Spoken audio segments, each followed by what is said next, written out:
morning, afternoon, whatever it is. Injury-wise, we got Morgan, Sauce, and Quinn will be the three that we keep a close eye on this week. Hopeful for all three, but we got to collect more information regarding them.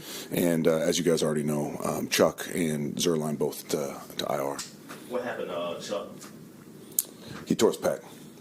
And it's crazy. Here's a guy that played almost a historic amount of plays consecutively in his time with Baltimore, and then to have two back-to-back injuries like this. I know he's so frustrated, and it couldn't happen to a better teammate and person on this team. So, although I know how he's going to approach it, and he's going to be back better than ever.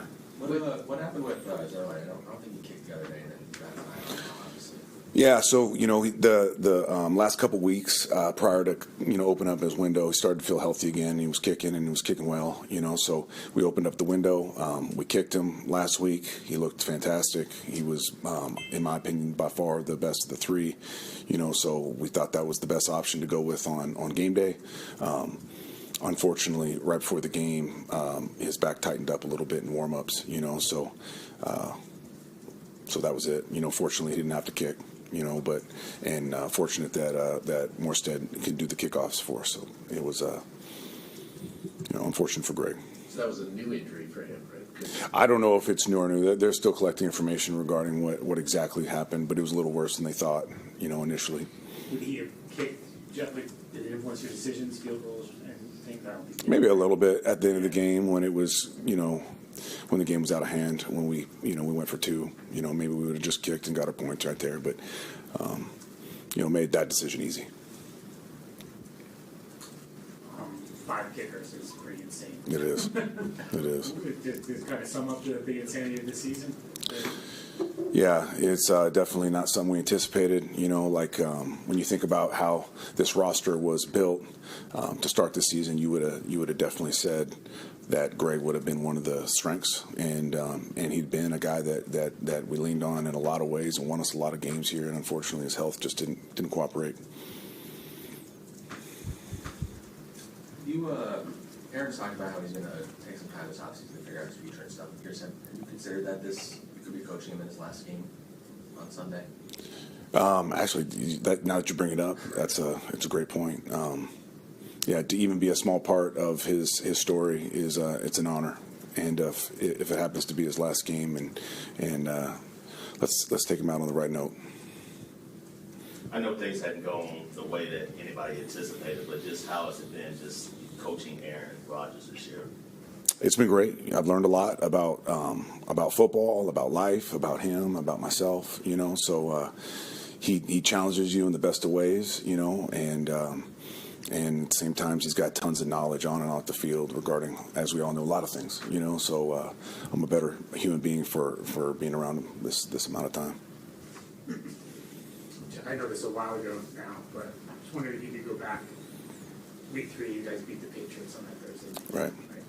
Do you remember what you were thinking when you left the stadium that night? That we were about to start rolling. I know when we were flying back from that San Fran game, I remember someone on the plane was saying it over and over again that when we get to 2-1, watch out, and we got to 2-1 and didn't work out the way that we anticipated, and that's been what's probably made it hardest, was the expectations. As a player or coach, have you ever been a part of a team like this that the expectations were so high and you fell so short? Maybe 2003 or 2, we had gone back in San Francisco as a player. We'd gone to back-to-back playoffs, and then they fired Mariucci, and we moved on to Erickson, and for the most part we had the same team, and everyone had anticipated us going back, and we had a kind of a similar kicking situation as well. So been through it. Not that it makes it any easier, but definitely when you don't meet the expectations, especially when you have a roster like we did and the talent that we had acquired here, it's hard, really hard. You had mentioned a few weeks ago about Jordan Travis, just checking in on an update. Has he been here, attending meetings and stuff like that? Off and on, yeah. So his primary focus right now is getting healthy, so I don't really have any new information regarding his health. but I know he's working his butt off trying to get back. He's a guy that we're all super excited about still, and the future that he has. How do you think this year will make you a better coach going forward? It reinforces some things regarding like culture because I really believe I took a hard look at this game, and I'm sure you guys did as well, especially that fourth quarter when the game was clearly out of hand. And I looked hard at all three phases, and I looked at every single human being from an individual standpoint, collective standpoint, all of it, and I saw no quit out there. And that's it's still not good enough. I'm not saying it is. I'm not saying there's a consolation prize in that, but the fact that this team is still fighting and battling and finishing, it's a testament to that part of the culture being right. Anything else? Thank you, everyone. All right, thank you guys.